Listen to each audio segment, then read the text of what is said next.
Go blessedly amid the noise and haste, and remember what peace may there be in silence. Precious pearls of wisdom by Max Ahmed. Yes, silence is gold and burgons when you are able to hold peace within yourself and your environment.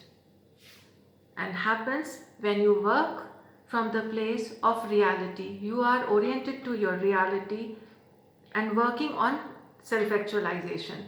But for a person who is suffering with mental health problems,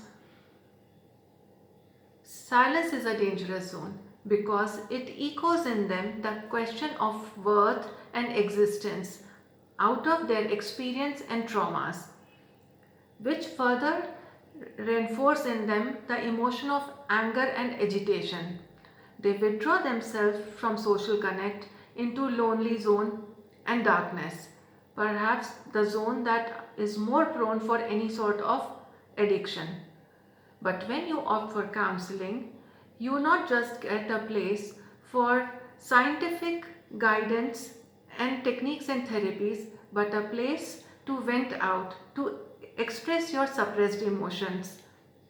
Because as says Sigmund Freud, suppressed emotions will come up and surface further in later stage of life, but in worse ways. So counseling help you to channelize your energy and center your thoughts to bring in peace. And when you are peace within yourself, it helps you to look into yourself and work on your skill building, learning therapies and techniques and various kind of defense mechanism. So yes, silence is gold when you are able to hear the sound of peace.